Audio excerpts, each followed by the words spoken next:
Hey there guys, and welcome back to the channel. Kieran here with another lens review. This time the original Canon EFS 18-135mm f3.5-5.6 IS lens. It has a front filter thread size of 67mm and an included lens hood. With this lens's large zoom range, it's classified as a super zoom lens, I believe. You can take it straight from wide angle to telephoto. This makes it much more dynamic than a standard kit lens that only goes from wide angle to slight telephoto. This lens weighs in at 455 grams and is actually shorter than most super zoom lenses. The image stabilization provides an extra 4 stops to the end user. This lens is a pretty good all-rounder, but doesn't necessarily compare to other shorter zoom length lenses or other lenses with wider maximum apertures. Its autofocus speed and accuracy is pretty good when you put it on a mirrored body like this Canon 600D here, but if you put it onto a mirrorless body that only uses live view, it gets a little bit slow. And also, because this isn't an STM lens, it's not quiet either. It does not have full-time manual focusing, although manual focusing is nice and smooth and quick. One of the unfortunate features about this is the lens creep.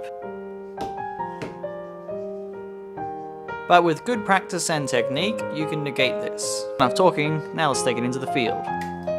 Here's the lens at wide angle, and here it is at telephoto. It's actually quite a large zoom range.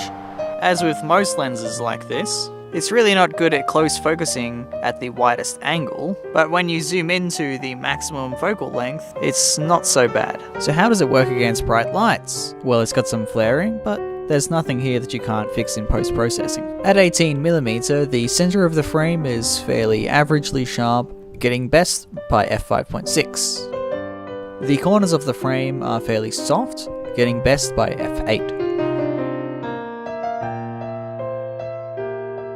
The lens darkens quickly to f4.5 as soon as you zoom into 35mm. The center of the frame and the corners are a similar story here, the center getting best by f5.6 and the corners getting best by f8.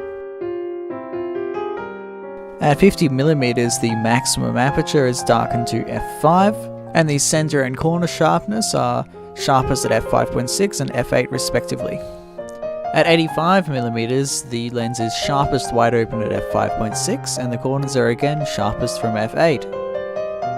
Finally, we've made it to the end of the telephoto area, and most super zoom lenses only go to 85mm, so this is unique, I suppose. Once again, the center is sharp from f5.6 and the corners from f8. Very uniform. And now we've gotten to the section of the video where I share with you photos that I've shot and edited with this lens. I only shot a few, but they're still pretty nice.